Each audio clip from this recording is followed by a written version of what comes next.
comics are stupid. No Harry Potter movie is good. And you're like, give me the Snyder Cut. Oh, sorry, just walk in front of you here. Gonna put my popcorn down. Oh, sorry, gotta put this here. Universal needs to sue Sony. Hey, I'm an idiot. I was fired from Fox. Let me go. I'd like actually to see Venom just crush Spider-Man. Hello everyone, so I'm back and, we're here to talk about some more stuff. There we go, okay. So we're gonna talk about some more stuff. So there was an article in Vanity Fair today. I'll put up the first one, why not? Because I don't have an opening picture, because I forgot, which is not good. Anyways, not the point. So we got a Vanity Fair article today about the future of DC, because just recently Warner Bros. Was kind of merged with Discovery, and now they're called Warner Bros. Discovery. They've got a cool logo and stuff. I should have found a picture of like the logo, whatever, or you know what it is. So they made this deal, and so it's like a $43 billion deal, and so they're doing kind of like a whole shake-up because, you want to make the most money and you want to do good things and you want to do your own good things. And they said, we're going to overhaul DC, and this was an article written by Brett Lang and Matt Donnelly, and I'll leave it in the description so you can look at the article yourself. But I'm going to kind of break down kind of some of the points, the 4 big points they kind of brought up in this article, and I want to give you my thoughts on it. So yeah, let's just get started with this because, I don't have another picture, and you can already see the first one on the screen anyways. So the first thing they want to do in their overhaul of DC Entertainment, which is huge, by the way, and probably for the best, they want a Kevin Feige-like leader. Now, for people who don't know, Kevin Feige obviously is the main guy in charge of the Marvel movies, the MCU movies, and he kind of is like, the creative head leader dude, guy who kind of creates the whole universe, plans everything out, gets the creators, kind of creates that direction essentially, right?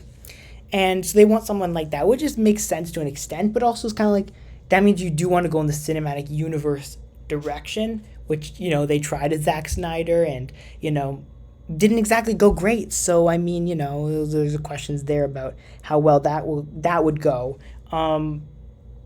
So that's a very interesting one, and I'm not sure what I think about that one, but, that's what they want. And so we'll kind of have to come back to that one as well later on, because the other question is like who, because Kevin Feige is like a very, very one-of-a-kind kind of person in terms of the fact that like it's hard to find someone like him because it's not that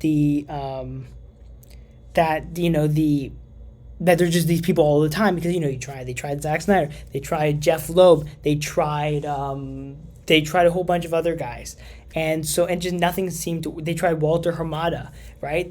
But nothing has seemed to really work. They wanted to try to Joss Whedon or something like that, but nothing's really worked. And so it's a question of like what, who is that person? But the second part of this is they believe DC lacks a coherent, or quote, lacks a coherent creative and brand strategy. And again, this is again a very much like is DC? And I don't know if you need to answer that, to be honest. Like, they really, like, it feels like they're kind of looking at the MCU saying, like, we see what that is, and we want that. But then there's something later on which kind of, spits in the face of all of that. But it's like you see how, like, Disney is a very specific MCU brand, right? If there's something from the MCU, for the most part, it's kind of been changing a little bit now if you look at, like, Moon Knight and stuff. But for the most part, if something's, MCU, it's MCU, right? There's this very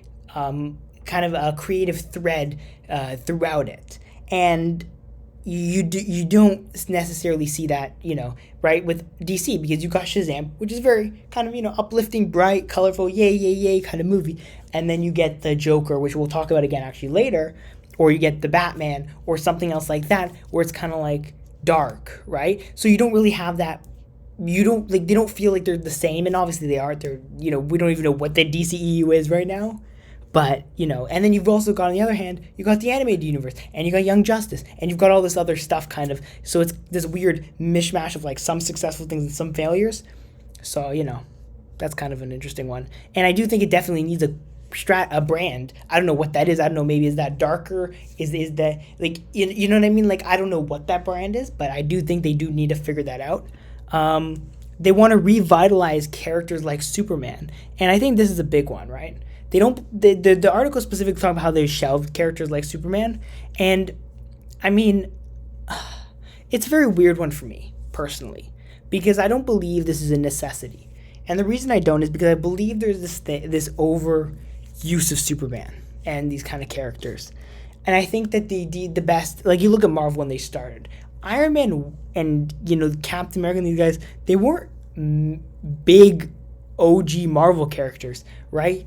They kind of became big. The bigger characters were like Wolverine or Spider-Man, those kind of characters who were not in the MCU right away, obviously, right? The Fantastic Four obviously were huge, but you look at the original kind of Marvel characters. Yeah, people knew obviously Iron Man was relatively, they're like B-list characters, right? Below the Spider-Mans and the Wolverines and then those kind of characters, right? And so I think that's the other weird, interesting thing is you're using these you want to use these, do you need to use these? And obviously, again, the reason they didn't use Spider-Man was not because they didn't want to use Spider-Man, right? It's because they literally did not have the rights to use Spider-Man, because they sold those rights to Sony and the X-Men rights off to Fox. So you were kind of stuck. You didn't have all your big marquee properties of it, because those, they initially were selling the Marvel properties, those were the most valuable ones, were those kind of Spider-Man, X-Men, Fantastic Four rights. But I think that's the thing is you want to revitalize these characters, but do you need to?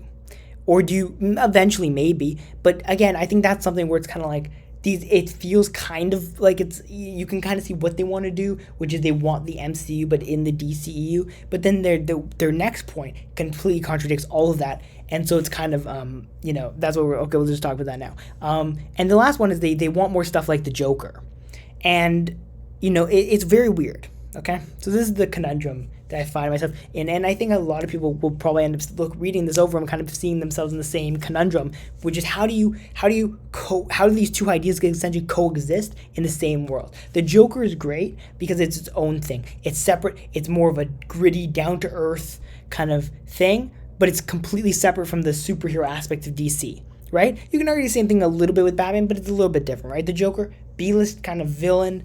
Or A-list villain, I guess. He's because he's the most popular Batman villain. But you know what I mean?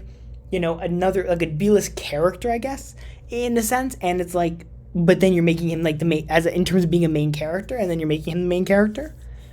But at the same time, you want this kind of brand and that you want to revitalize characters like Superman, but you also want stuff like this. And again, I believe, and I think a lot of people believe this, DC is the best when it's kind of doing its own thing, right? It's at its best when it's doing kind of these spin-off standalone movies, and you can have you look at the Batman. I think that's the prime example of this, which is you see the Batman, and it's getting a few spin-off shows, whatever, but for the most part, it's kind of contained within this. You're not worried about other things, and I think that's when DC's at its best. The Dark Knight trilogy is fantastic, arguably one of the greatest trilogies in superhero movies and in movies, whatever you can make whatever argument you want to make, right? But it's within itself. It doesn't try to do too much. And I think they want to do too much while also doing stuff like this. And again, Poison Ivy, standalone movie, just saying. If you're listening to this, DC, then, But I mean, it's so weird because it's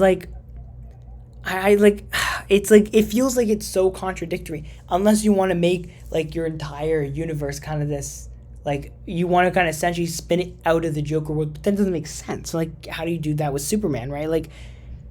It's so weird, man.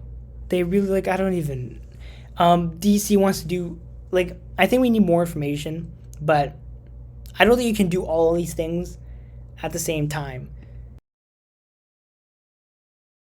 But I think, I don't know, it's a very weird kind of thing. I don't know. What do you guys think? Let me know. Do you think this is possible? I like the idea of rebranding everything because, it desperately needs, oh my god, this is a 9-minute video. Oof. Sorry. But yeah, I don't know. I'll leave a link to the article. Let me know what you think down below. Don't forget to subscribe, comment, share, follow us on social media, and see you all next time. Bye.